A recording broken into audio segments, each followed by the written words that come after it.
All right, so we're going to talk about how to prove that something is the inverse of another function, how to spot if a function can have an inverse, and then how to actually find the inverse from an equation and from plotted points or a graph.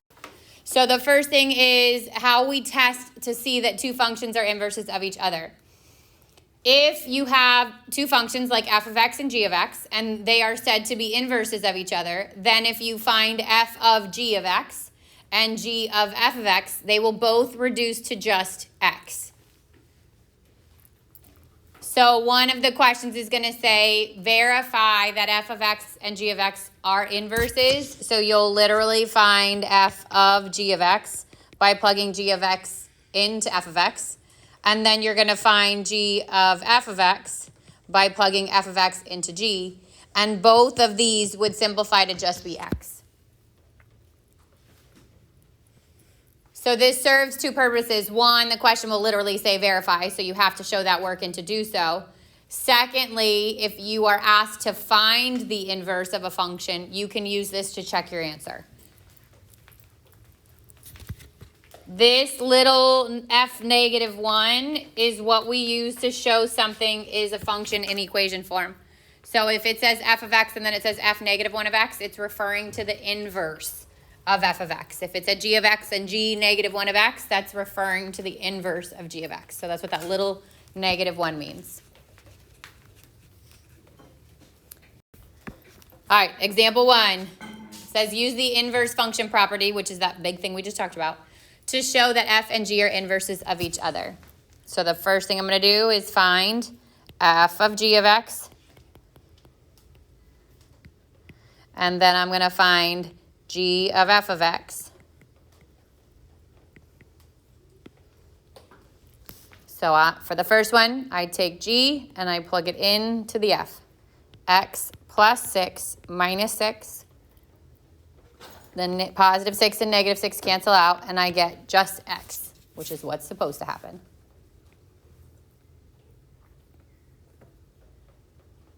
Then I do g of f of x, which says take f of x and plug it into the g of x. X minus 6 plus 6, and they cancel out, and I get just x. So if it says verify or show that these are that way, you have to do both. If you're just using it to check, then you can, make your inverse and then check it by plugging it back in. But if it says to show or verify, then you have to do both. So on that second one, it actually has two functions and then it has two little restrictions onto it. We're going to come back to these two later, okay?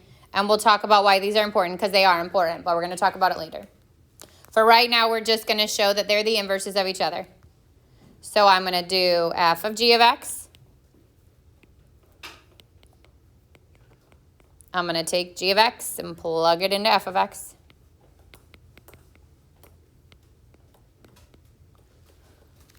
What happens when you square a square root? Good. Cancels out, and I get x plus 3 minus 3, and then positive 3 and negative 3 cancel out.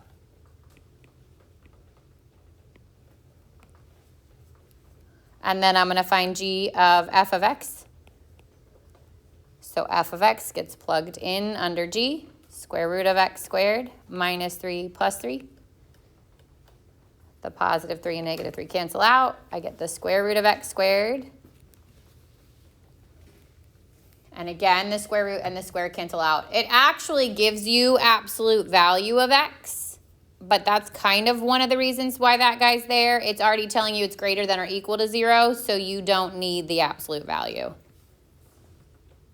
It would just be x.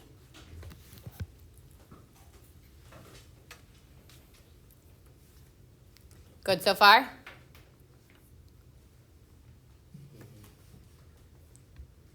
All right, next step is actually finding the inverse. So if you're given an equation and it asks you to find the inverse of the equation or the function, step 1, it's going to have an f of x in it. We're going to replace that with y. Those two are equivalent. You can swap them in and out. Step 2 is switch your x and y values. So the x's become y's, the y's become x's. Step 3, solve for your new y. And because we changed this equation, we cannot leave it with the original y. So our last step is to replace that y with f negative 1 of x.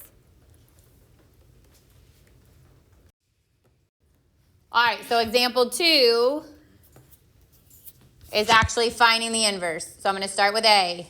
First thing I'm going to do is change f of x to be y. Then I'm going to switch the x and the y. So the y becomes an x, the x becomes a y. Then I want to isolate that new y. So I'm going to subtract the 7 and then divide by negative 3.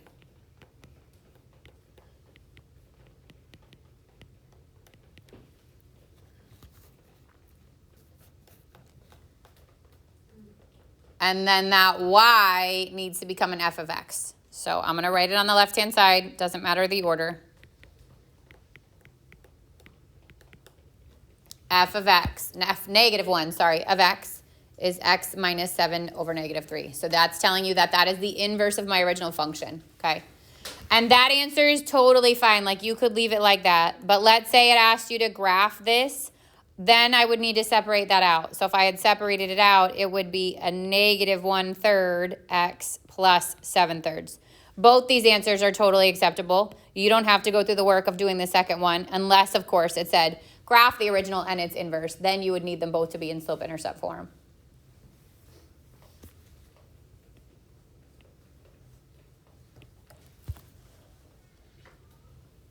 Questions on that one? All right, now we go to B. So start same way, y equals 1 over x plus 2. Then what? Switch them, x over y plus 2. Oh, 1 over y plus 2. How do I get the y plus 2 out of the bottom? Good, multiply by it on both sides. So on the right-hand side, it's going to cancel. On the left-hand side, I'm going to distribute. I get xy plus 2x equals 1. I need the y to be on the side by itself, so I'm going to subtract the 2x. And then divide by x.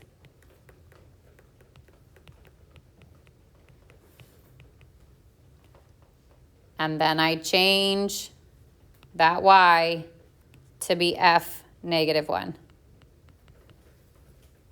And again, I could separate that out. I can make it 1 over x minus 2x over x, which is going to be minus 2. Either of those answers work.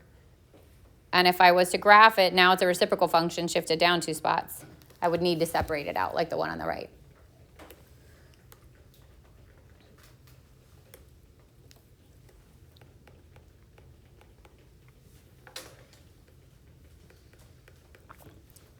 All right, next thing we're going to test is how to actually find it from a graph. So if I'm given coordinate points, or I'm given a graph but I can find coordinate points, then in order to find the inverse, I literally just switch the x and the y's. Just like we did in the equation, all the x values become the y's, all the y's become the x's. So if I had the coordinate points 1, 2, and 3, 4, and that was my original function, then the inverse to that would have the coordinate points 2, 1, and 4, 3. You would just switch the x and the y.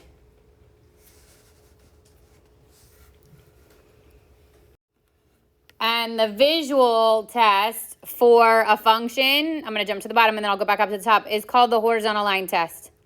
So we did the vertical line test, not for a function, for an inverse. We did the vertical line test to see if something is a function. The horizontal line test is to see if it's 1-to-1 or has an inverse. So when it says is a function 1-to-1, it means it can have an inverse, okay? Those mean the same things. If it's not 1-to-1, it can't have an inverse. If it is 1-to-1, it does have an inverse. And for it to be 1-to-1, no two x values can have the same y. Or in the wording that we used on the other one, the y can't repeat with a different x.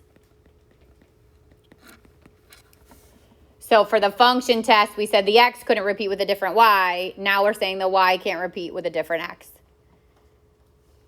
So in order for it to be a one-to-one function, it's going to have both parts, which means every 1x can only have one y, and every one y can only have one x, which is where the name comes from, one-to-one. And you're going to see instructions say, is the function one-to-one, or does the function have an inverse, and they mean the exact same thing. This was from example 1, so ignore the top one, but look at the bottom. So now think about why these restrictions are important. If I did f of x equals x squared minus 3, what does that function look like? Parabola. Shifted down 3.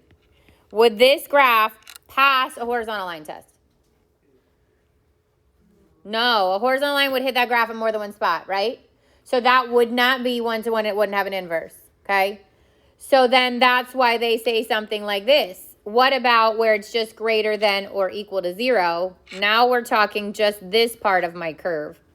Now if I use just that part of my curve, does it pass a horizontal line test? So that's why the restriction's there, okay? You don't have to come up with a restriction. You just need to understand why it's there, okay? The restriction on the second part is actually completely different. The restriction on the second part, so if I said graph square root of x plus 3, what does that look like?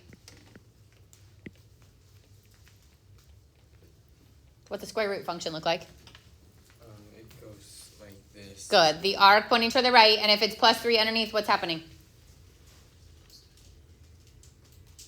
Plus 3 is 3 to the left. Good. So left 3. The fact that half of you did not know the answer to that makes me very scared to grade your tests. Okay. That shifts it left 3 places. Does that pass your horizontal line test? Yes. Yes. So I don't need the restriction for that. Okay. But think about why would it say that x has to be greater than or equal to negative 3?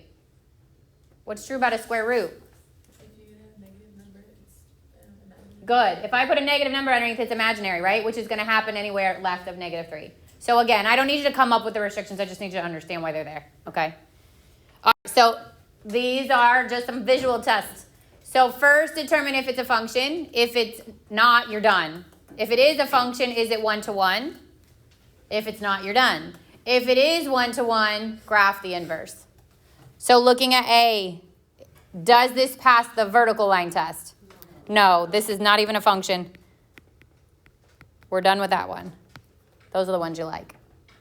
Not a lot of work. Okay, B, is it a function? No. Yes. Yes, it's going to pass. Good. It's going to pass my vertical line test, so it is a function. Is it one-to-one? No. Not one-to-one. It's going to fail your horizontal line test. Then C, is it a function? Yes. Yes to function. Is it one-to-one? Yes. Yes to one-to-one. Now I got to graph its inverse. Okay? There are no coordinate points on this. We can make our own up as long as we're consistent. So I'm going to put 2 little tick marks here and 2 little tick marks here, because that's about the spacing that it looks like. I'm going to find 2 coordinate points. So this would be negative 2, 0, and this would be 0, 2. Those are of my original function. So what would I do to get the inverse? Good. Switch the x and the y. So I'm going to graph 2, 0, and 0, negative 2. 2, 0 would be here. 0, negative 2 would be here.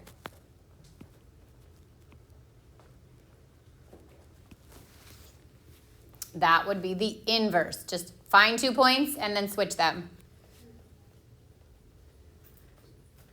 Now a visual representation of one, like if you didn't know the points and switch them, is that it would overlap. If I wanted to rewrite this in coordinate point form, this 1 would go with 80, so it'd be 1 to 80. 2 would go to 80, so it'd be 2 to 80. 3 would go to 100. So this says if the function has an inverse, but we have to test for the function first, okay? Is that a function? Does an x repeat with a different y? No, that is a function. Is it one-to-one? Does a y repeat with a different x? Yes. So it's not 1 to 1 because that y repeats with a different x. Now go to B. Does your x repeat with a different y? No. Yes. Yes, so this is not a function.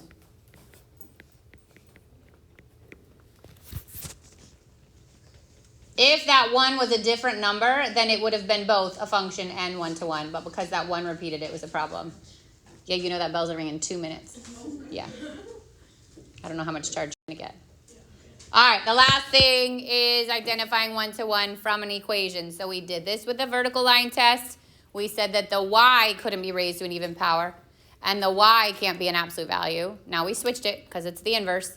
The x cannot be raised to an even power or be inside the absolute value bars. Determine if it has an inverse. Does A have an inverse?